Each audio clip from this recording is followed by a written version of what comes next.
Hey folks, welcome to my first impressions review of Nike ALPHAFLY Next Percent. So wow, the shoe will look something else, isn't it? So what is a shoe?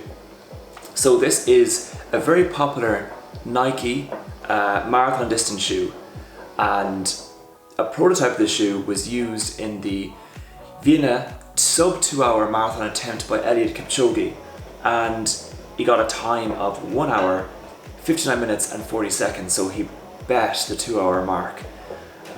So of course these shoes are very fast, and yeah, they're very popular because of that fact alone.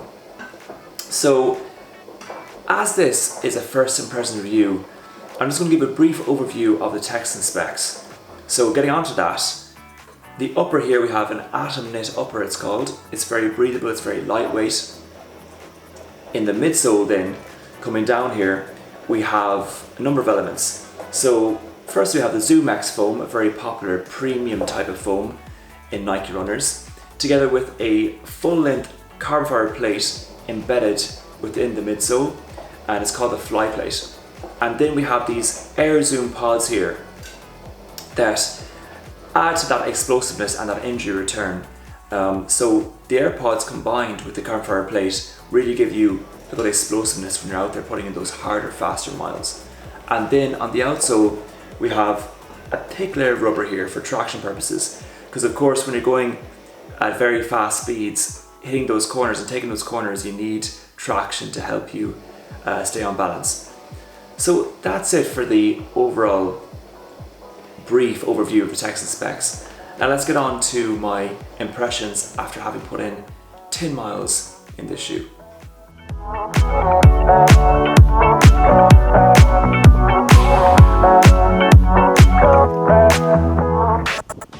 Okay, so pros and cons of this shoe. So just for context, I brought this out last night for a 10-mile fast-paced run. I was hitting speeds of around 6 minutes and 50 seconds in this shoe for 10 miles. And how did they feel? They felt fine. I mean, I don't know that I expect this shoe to be faster, because I've heard very, very good things about it and that it's very, very quick. And it doesn't help that actually I had been training previously in carbon fiber plated shoes, so maybe, you know, the difference is minimal considering that. But yeah, no. So pros. It's very fast. Naturally, it's built for speed, and that's what it's made for. It's made for beating PBs and getting those personal records, and it is. I mean, I can't say it isn't. It's very, very cushioned. There's a carbon fiber plate in the midsole, and these Air pods as well give you that explosiveness when you're running, and you can feel it. You feel fast, which is great. So it definitely is a pro in terms of the speed. If you want to beat personal records, or even if you're a normal marathon runner who just wants to, you know, go the distance, these shoes will bring you there. And they'll bring you there also because of the ZoomX foam and how cushioned the foam feels. So we have a thick layer of foam here. It's a 40mm stack height. So obviously when you're running, the foam absorbs the shock, and your legs and your feet feel fine after it. Like after 10 miles I felt as if I had just walked a short distance. My legs were fine, they were fresh enough, and my feet were perfect. Bar one issue, and I'll get onto that in a second in the cons. But yeah, so an overall pro here would be just the way it's cushioned and that it's really built for long distance. So you won't have any troubles with your feet after the marathon, or even during it, hopefully. So a next pro then would be the upper.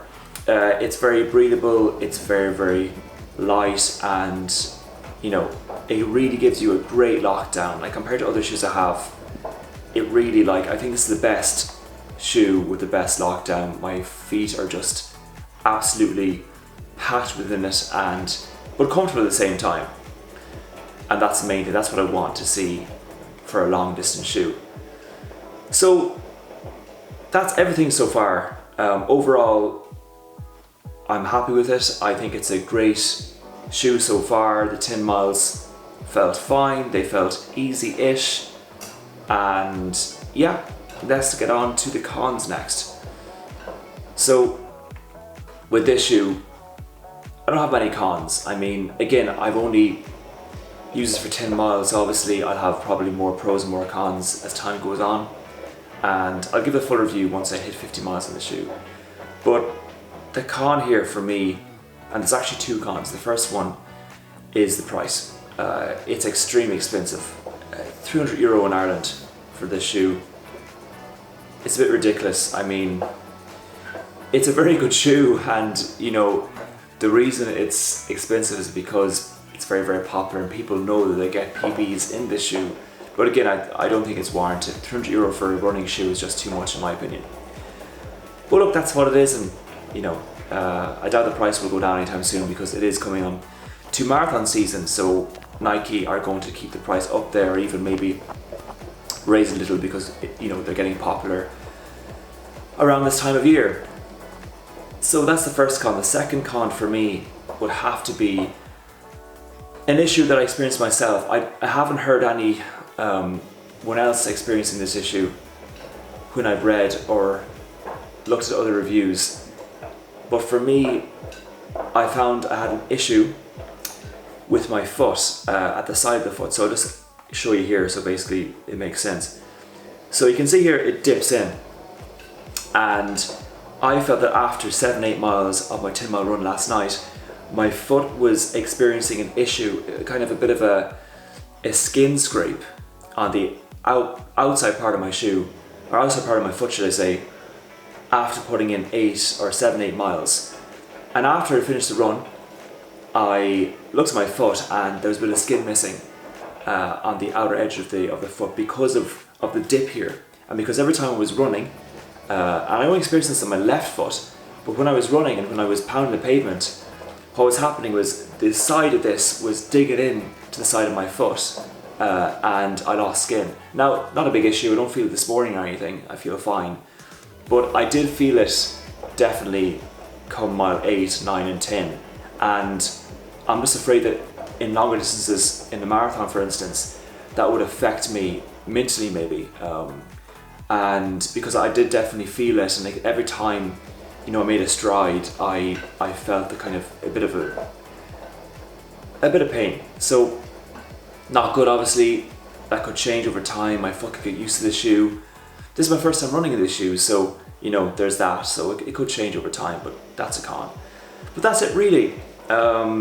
Again, I need to put more miles in the shoe just to see what it's like overall, but I'm happy so far. And yeah, actually another pro will be, getting back to the pros, will be the colourway. I love the way it looks. It's very gaudy and stuff, but I like showy shoes, so you know, it looks very, very nice. But anyway, that's the pros and cons. Thanks folks for tuning in, and I will see you on the next review.